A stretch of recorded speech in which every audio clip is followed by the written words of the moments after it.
Greetings and welcome.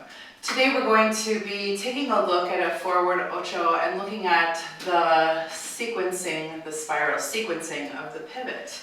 So as we know, a pivot has an amount of rotation, some what we call disassociation, which is basically just separation where your torso is going one way and your hips are going another way, in simple terms. And we're just going to break that down for a moment. So as I initiate a pivot, assuming that I'm following, but this also works when I'm leading, I just happen to be wearing these shoes for fun. And I'm going to be thinking of the initiation happening around the collarbones and the arm level. A lot of times we think of disassociation as happening from the bottom of the ribs, but this is a lot of extra joints that we're missing that would make our dancing lovely and juicy. So we're going to think more about getting that movement through each rib ring.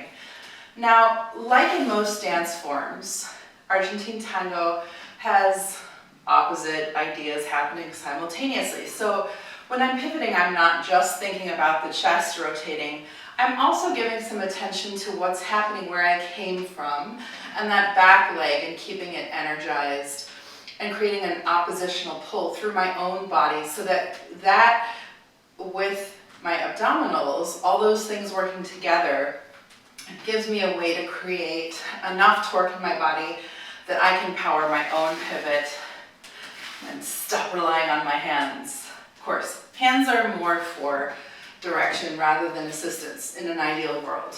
So we are going to take a step forward. We have 8 count frame here for this. And we're going to rotate through the chest a couple times just to feel out what that limit is like. Now I want to keep the abs engaged obviously because otherwise I'm going to be feeling this a lot in the low back, especially with the back leg extended. So I'm going to rotate a couple times, feel it out, and then follow through with the pivot. The hips surpass my original direction, and then I take the next step. So I'm more or less square here, but I'm engaged through the back leg, and I have roughly 8 counts to feel out how much rotation I can get, where's the limit of that torque, pulling in both directions, and then I complete the pivot and prepare for the next one. Let's practice along to music, using around 8 counts per forward ocho. And this is not about perfection, this is about exploration. Enjoy.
Porteño y bailarín me hiciste tango, como soy romántico y dulzón. Me inspira tu violín, me arrastra el alma tu compás, me arrulla el bandoneo. Melancólica casita suspirando amor, le di en tus puertas mi querer. Y en tu criolla ventanita recostada al sol rompió mis cuerdas ayer. Todo mi drama está en tu voz, manos en adiós, labios de jardín. Por ella y por su amor me hiciste tango, como soy porteño y bailarín. ¿Qué importa el sueño